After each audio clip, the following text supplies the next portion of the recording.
So I had to continue on because I accidentally closed out the video.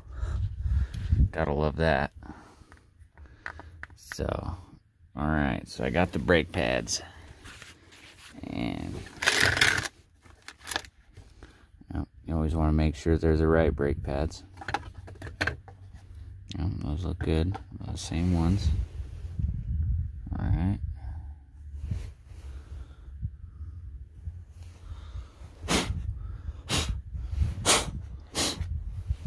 So the one thing I usually get is brake cleaner.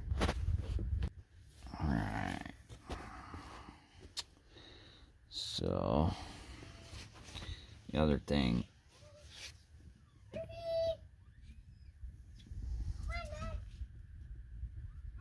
my daughter calling in the dog because he was whining.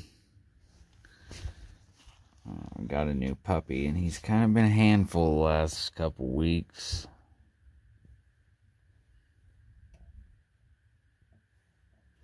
So what I'm going to be doing is putting just a little bit anti-seize, just a tiny bit, little dab will do you. Little dab will do you.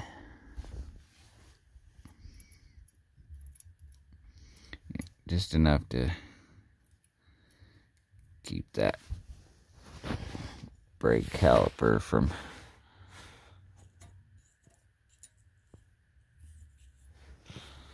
sticking to this hardware.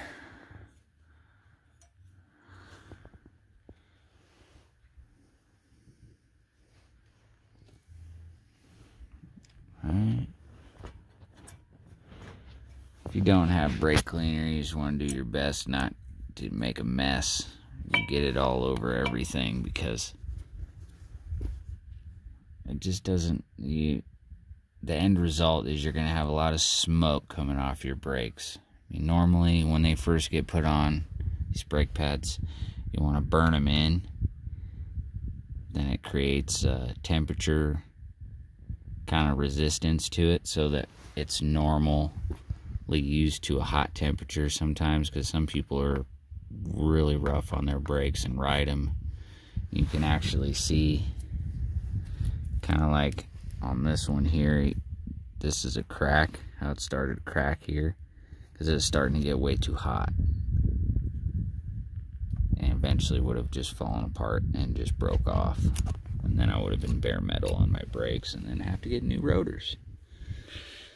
So when you crack your pads and overheat your brakes, they don't work well for you. They're not gonna work well for you until you stop doing that. You got nice even pad wear. You know, it's just pretty even, you know, as you got the outside pad wears a little bit less than the inside pad, because this one gets pushed on by the caliper. Man, that's a lot of gunk. I ain't gonna be putting that much on there. Hell no. That's just a little bit too much. Other people might disagree, but you can disagree. That's fine. I got my preference, you got your preference. I'm only trying to help out those trying to figure it out so they don't have to spend $500 to $1,000 more. Oh shit, you definitely don't want to do that. I'm gonna drop the brake pad right on the ground.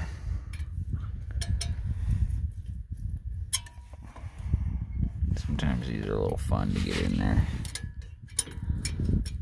So I'll go from the top one first. There we go. I got it in there. Alright, now the next step, I'm going to put you down because I got to use both my hands. I'm operating with a cell phone. Apologize. Alright, so I just got this set up because, you know, obviously I need to use both my hands. Got to hold up the old brake pad. And I don't have a brake caliper compressing tool. I still got to get one of those. But you can always use a C-clamp. As long as you're, you know, being smart about it. I should have a base plate on that to keep it a flat surface, but it broke so that's convenient. And then you just want to, you don't have to do a whole lot of force. If you are resisting a lot and it's hard to turn this thing and compress that brake caliper, you did something wrong. It should be fairly easy to decompress the caliper. That means you've got a really healthy piston if it's smooth. If it's not, that means it's seizing up and things are not good. See, that sucker's just going right in, nice and smooth. That's a good sign. Got all this gunk on it. I definitely don't want that. I'm gonna have to get my blower out real quick. Be right back. Alright, so what I'm gonna do here is I'm gonna blow out all this crap.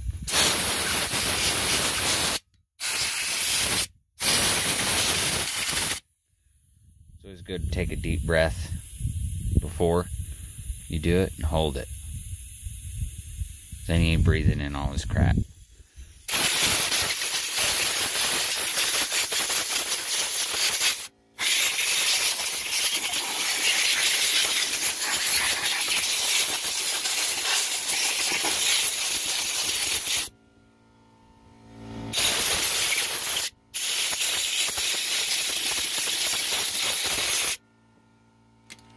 Alright, that's done. Now we will continue with the compression.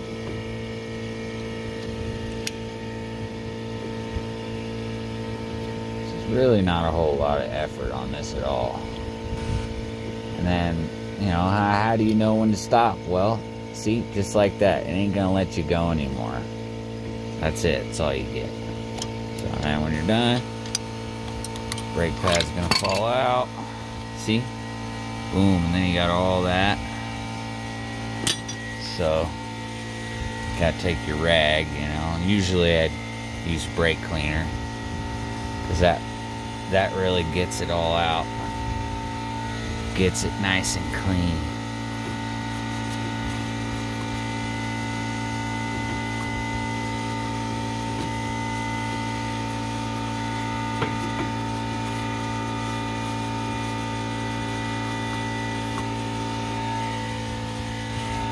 Might have a little bit of a spritz left. Here, I'm gonna pause you so you guys don't have to hear that. It's pretty loud. Good old brake clean. You don't need much.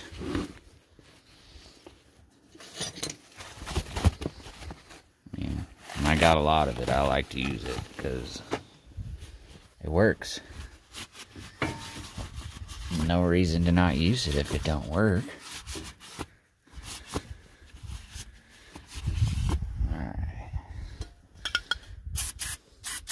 Save a little bit for the rest.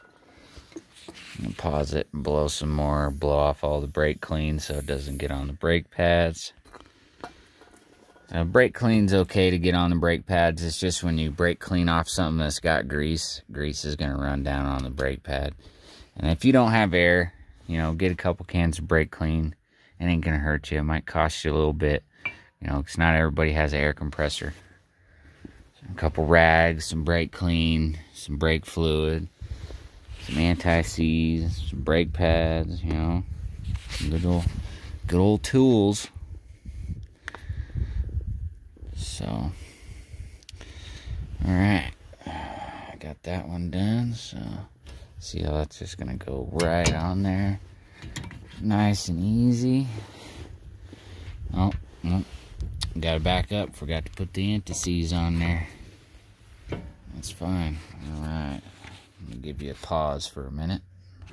Alright, so I applied some around the piston head there. You know, you gotta be careful with that anti-seize, because that shit's gonna get everywhere.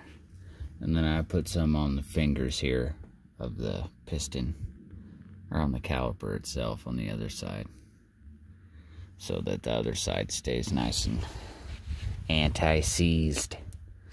Alright, now we can go ahead and plop that down. Go ahead and this in there. Ooh.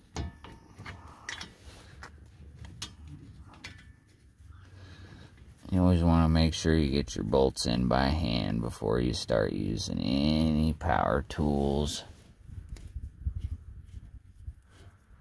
A lot of people have different ways of doing things.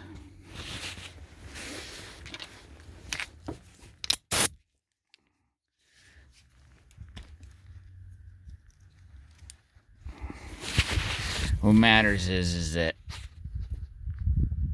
oh, come on, focus already. There you go. Is that you pay attention to what you're doing, you know? And I'm not gonna torque these down with the impact gun. I'm just gonna set them in.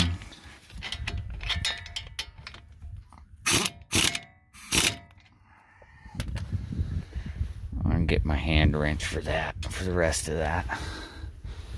Yeah, see? All done. And final torque and wheel on and move on to the other side. Okay, I'm gonna go find this. Alright, so I'm just gonna make sure these are tightened down by hand. Yeah, those are pretty tight. These don't gotta be all that much. I think it's like 45, 50 foot-pounds. So, that's good. Alright, I'm gonna get the wheel put on and go to the other side.